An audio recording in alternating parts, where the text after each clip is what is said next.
सोलापुरात मागील 4 ते 5 तासापासून मुसळधार पाऊस कोसळतोय आणि या पावसामुळे अनेकांच्या घरात जे ते पाणी साचलेलं आहे। सखल भागामध्ये जे घरं आहेत तिथं पाण्याची आपण स्थिती बघताय, अनेकांच्या घरात हे पाणी सुटलेलं आहे। सोलापुरातलं पुणा नाका परिसरातलं हांडे प्लॉट हा परिसर आहे आणि इथं अनेकांच्या घरामध्ये दरवेळेस पाणी आलं की इथल्या नागरिकांची हैराण होते। अनेकांच्या डोक्यात अनेकांच्या घरामध्ये पाणी जे आहे ते अशा पद्धतीनं साचतं। लोकांचं राहतं घर आहे। खरं तर इथं बघा ही चूल आहे जिथं स्वयंपाक केलं जातं। पाणी साठवून ठेवण्यासाठी जी व्यवस्था आहे त्या प्रत्येक ठिकाणी जे आहे ते अशा पद्धतीनं पाणी लोकांच्या घरामध्ये घुसलेलं आहे। पत्र्याची ही शेड आहेत, वरनं आभाळ कोसळतोय त्या पद्धतीनं पाऊस कोसळतोय आणि या पत्र्यातून देखील पाणी सातत्यानं गळतोय आणि ही घराची अवस्था बघा। आता या ठिकाणी आपण घराच्या आतमध्ये आलेलो आहोत आणि घराच्या मध्ये लोकांनी राहायचं कसं असा प्रश्न तुम्हाला कदाचित पडेल। खरं तर या हांडे प्लॉट संपूर्ण जो परिसर आहे या संपूर्ण परिसरामध्ये जी घरं आहेत तिथं अशीच अवस्था असते। या घरातलं राहणारे लोक आहेत खरं तर दिव्यांग आहेत, ते त्यांना एकच पाय आहे आणि त्यामुळे इथून कुठं जाऊ शकत नाही अशी परिस्थिती आहे। हालाकीची परिस्थिती कुटुंबाची असताना पावसामुळे अशा पद्धतीने नुकसान होते। इथल्या कुटुंबियांशी बोलण्याचा प्रयत्न करूयात। तुमचं नाव सांगा सुरुवातीला आणि दरवेळेस अशी स्थिती होते का? मेरा नाम वहीदा शेख है। हमेशा ऐसा पानी था। किरण भैया 2 तास से यहाँ है तो पानी का जा रहा नहीं। मेरा आदमी अपंग है, मैं मेरे बाईपास हो गया है, मैं भी बैठी लिए कैसा करने का। हमेशा महानगर पालिका वाले ध्यान देते नहीं, कुछ नहीं, गाड़ काटते नहीं, कुछ नहीं। हमारे घर में इतना पानी है पूछू नको। मैं इतना बोल के बस कर दी। हे काय देखते त्यांच्यावर तुम्ही देखील दिव्यांग आहात, तुम्ही इथून जाऊ शकत नाही, काय त्रास होतो या सगळ्या पावसामुळे? अरे साहेब आम्हाला जायला होत नाही। आता काय लघवीला बी जायला होत नाही, इतक्या घरात पाणी उभारलेलं आहे। आता मी काय करू आता? प्रत्येक वेळेस पाऊस आल्यावर असंच होतं? हा प्रत्येक पावसाला असंच आहे बघा इथं। प्रत्येक पाऊस कोण कोण आहे तुम्ही राहायला इथं घरात? आम्ही दोघं चौघं आहे। चौघात 2 मुली आहेत, आम्ही नवरा बायको दोघं। हे कुटुंब आहे, शेख कुटुंबी आहेत, त्यांच्या घरातली ही अवस्था आहे। तिथले सामाजिक कार्यकर्ते किरण पवार देखील आपल्यासोबत।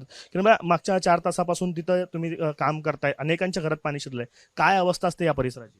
ह्या परिसराची जर त्यावेळेस पावसाच्या अगोदर ह्या प्रत्येक वेळेस म्हणजे मला तर वाटतं 20 ते 25 वर्ष झालं प्रत्येक वेळेस पाऊसच आला की घरात पाणी प्रत्येकाच्या घुसतंय आणि महापालिकेने प्रशासनाला सांगून सुद्धा काम होत नाही। दुसरं म्हणल्यानंतर उन्हाळ्याच्या अगोदर पावसाळ्या अगोदर भागातील सर्व चेंबर लाईनचा किंवा स्ट्रॉम लाईनचा गाळ काढायला पाहिजे होता। महापालिकेत सध्या प्रशासन असल्यामुळं अधिकाऱ्यांना पण सांगून सुद्धा वारंवार सांगून सुद्धा गाळ काढत नाहीत। मग गाळ काढलं नाही म्हटल्यानंतर असं घरात पाणी घुसतंय। तर माझी एक विनंती आयुक्तांना किंवा सगळ्यांना, प्रत्येक वर्षी जर असं होत असेल तर कायमस्वरूपी एक तोडगा काढला पाहिजे। हे सगळे गरीब लोक आहेत, घरकुल योजनेतनं कुठल्या योजनेतनं यांना घर मंजूर होऊ शकत नाहीत का? नाही होत, कारण की म्हणजे यांना जर राज्य सरकारने जर मनावर घेतलं तर होऊ शकते।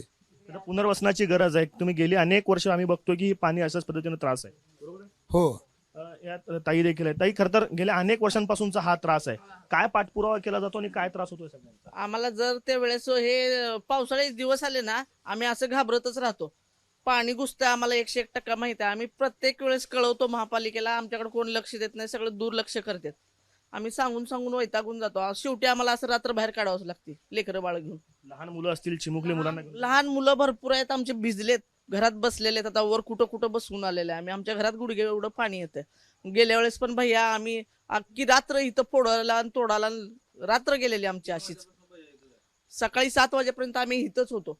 आता ह्या वेळेस पण तसंच चालू आहे। आता सुरुवातीचा पाऊस आहे, अजून आता स्टार्ट झाली वाटतं, तर आता हे चालू झालंय। किचन दाखवा मला, तिथं किचन दाखवा। हे त्यांचं किचन आहे। आता खुर्च्यावरती त्यांनी गॅस या ठिकाणी ठेवलेला आहे, का तर ही जेवायची वेळ आहे, जेवण बनवायची वेगळी वेळ असते, पण काहीच दिसत नाही आता तयारी करा। आता कसं करणार आहे? आता हे पाणी ते सगळं जमा झालं म्हणून कुठं पटपट उचलायला लागले, उचलून ठेवल्यात ते। आता जेव्हा पाणी जाईल तेव्हा आता बघायचं, ते पाणी घुसले तेव्हा येते आणि परत येत नाही। येत नाही। जेव्हा पाणी घुसते ना, गेल्या वर्षी पण पाणी घुसलं होतं वारंवार, जर आपण सांगून जरी असं होत नाही। ह्याच्या अगोदर सुद्धा एक चेंबरमध्ये पडून एक महिलांचा मृत्यू झालेला आहे पुणे नाक्यापाशी।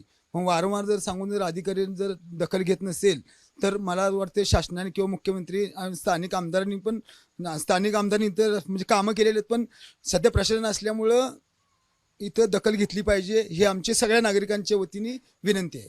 इथल्या सगळ्या नागरिकांची विनंती आहे की प्रशासनाने दखल घेतली पाहिजे। ही सगळी भांडी वगैरे आहेत त्यांची, हा सगळा संपूर्ण संसार त्यांनी आता पलंगावरती आणलेला आहे आणि संपूर्ण घराची जर आपण परिस्थिती बघितली तर थोडं इथून तुम्ही जर दाखवलात तर ते लक्षात येईल. हा संपूर्ण घराची अवस्था बघा. सगळी पूर्ण भांडी कुंडी असतील, त्यांचं घरचं साहित्य आहे, संसार उपयोगी साहित्य, हे सगळं पाण्याखाली आहे. खरं तर या घरामध्ये 2 ज्येष्ठ नागरिक राहतात, वयोवृद्ध लोक आहेत, एक त्यातले दिव्यांग आहेत. आणि ही फक्त एका कुटुंबाची अवस्था नाही, ह्या संपूर्ण गल्लीमध्ये, या संपूर्ण हांडे प्लॉट मधल्या नागरिकांची हीच अवस्था आहे.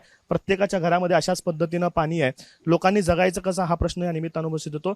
पाऊस अनेकांना आल्हाददायक वाटत असेल, कोणी कांदा भजी, कोणी मिरची, कोणी चहा पित असेल पावसामध्ये, मात्र हा पाऊस हांडे प्लॉट मधल्या नागरिकांना अक्षरशः भीती आणतो आणि त्यांचं जगणं असह्य करून टाकतं. कॅमेरा पर्सन युकागदीसह आफताब शेख, एबीपी माझा, सोलापूर. एबीपी माझा, उघडा डोळे बघा नीट.